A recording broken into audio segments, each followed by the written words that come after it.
Okay, so keeping up with our Halloween theme for the month, we just watched a film called Gothic, filmed by Ken Russell, which is based upon, or loosely based upon, a documented evening that happened, which resulted in the inspirations for both Frankenstein and Dracula. It was an evening spent with Lord Byron at Lord Byron's house, Percy Shelley, Mary Shelley, and this Dr. Polidori, who would go on to write this short story about the vampire that would Vinny the Vampire. that predates Bram Stoker's Dracula, and Mary Shelley came out of it and wrote Frankenstein. So, what are your thoughts, Tom? Trippy movie, huh? It is basically and I don't want to sound repressed or anything, but good lord, it just seemed like a bunch of fucking freaks that wanted to fuck each other, like a box of gerbils, just, humping and screwing and doing whatever, because they were bored and they didn't have anything else to do. They obviously all had money, and they were just something to do. I think I like the component of the incubus and the psychosexual component of that within everything. And I can't help but think that, are we watching what really happened, or is this all induced through all the drugs they all took? The drug-induced perception of what happened. Yes. Which I think is a little of both. Yeah. And I mean, it is a dramatized, over the top presentation of over the top of what happened. But I think it's well presented as far as like. No, it's nothing. Like it's just it puts you in that drug-induced mindset. So it makes you wonder: was that really real, or was that just a drug-induced vision or hallucination? But yeah, that's what it was. They were all on all kind of weird drugs, and it was a dark and stormy night, raining, lightning, thunder. a tree burnt down, and maybe. The tree was struck by lightning. But the lightning and their discussion of lightning and being the mysterious thing that it was at the time, that clearly led Mary Shelley to use electricity and lightning. And her issues with her child, or dead child, if that's true. Oh, I think that must be. That they had a child that was born premature and didn't survive, and she would give anything to bring her child back, and so that was in her mind, and which makes the Penny Dreadful episode where his kid dies even more boom. Yes. Right? Oh yeah, I never put that together. I just because it's been years since I saw this film, and I'd forgotten that detail. Yeah.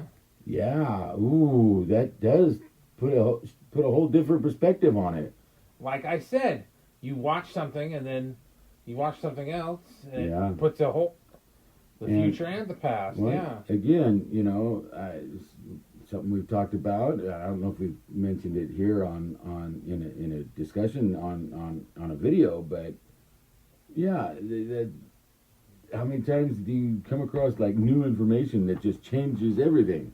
Or enriches the perception you had of something you were thinking on or had thought on, and that's closed. That's it. That's nothing. There's nothing more to discover about it. Right, and crazy, huh? Because Penny Dreadful, man. We got to do one on that too. But no, this is a true story. Again, dramatized. I don't know how much they would actually have as far as the details of the evening, the way they're how portrayed. Could it be? Yeah. And if it is a drug-induced orgy, how much of it can actually be truth? I mean, you know what I mean.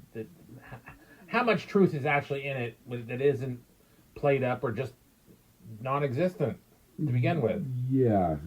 So yeah, a lot of it is probably just imagined and made up because, but no, this was an actual documented But they seemed like a very thing much. that happened. They seemed very much like an amateur literary society, Well, it's Lord Byron and Percy Shelley. right? You know, I'm just saying. I mean, Shelley was one of the top poets of his time, and Byron was this out there, you know, just visionary, whatever it was he was on about.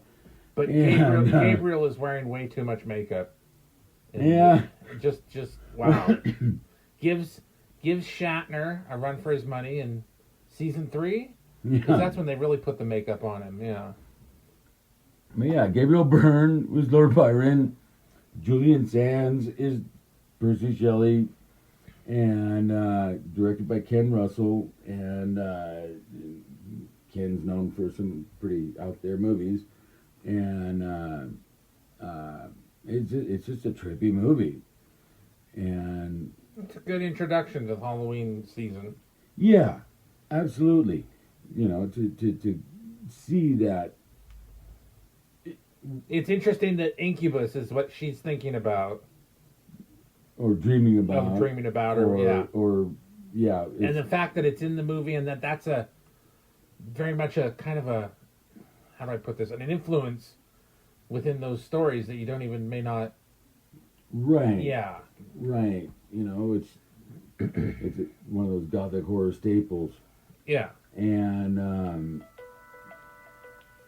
can't help thinking that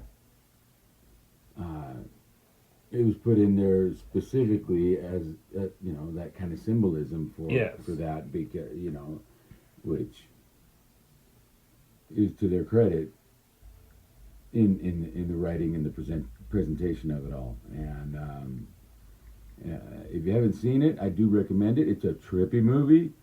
It's not for everybody, but if you're interested in things like the historical beginnings of your favorite kind of monsters and Gothic horror stories, it does shed a lot of light on that, and And it is a little, not dated, but a little like, it's kind of over the top too, in a sense. It starts off very much over the top. well, yeah, because it's a period piece. Yeah. And the characters that they're featuring are some pretty over-the-top kind of people, bigger-than-life personalities. And so they wanted to showcase that. And again, it's stylized because it's Ken Russell, and it's a period. And I mean, it's an interesting movie. I'm not, yeah, it's just one of those that if you got to have in the data banks. yeah, it's one of those. You really, especially if you are a fan of the horror genre and Gothic horror especially, it's just one of those that it's almost. I mean, I don't want to say it's like documentary-ish, because it's not. No, God, it's not no. even close to that. But it is. It's a trippy movie. It's a touchstone, right? Was it Touchstone? Is it is it a Oh, touchstone kind of movie? It is a touchstone kind of film, yes. Yeah. And it's just one of those that is lesser known. Yeah, I didn't even know about it. I had no idea. Kind of a sleeper film. I remember coming across it at the video store, Blockbuster, whatever it was in the 90s. Million years ago? It was made in 1986. So, I mean, yeah, I found it, and right on the cover, it seemed to me it said something about the story of the night that inspired Frankenstein and Dracula. So I was like, oh, that sounds interesting. By Ken Russell. Oh, that sounds even more interesting. All right. I'll take that home and rent it, So this is a better movie than, because I accidentally picked up Gods and Monsters, thinking it was about Oh, yeah, no. the movie Yeah. about Frankenstein. No, not at all. Not even close. No. It's sort of like if you pick up Dog Day Afternoon thinking it's something different than what it is.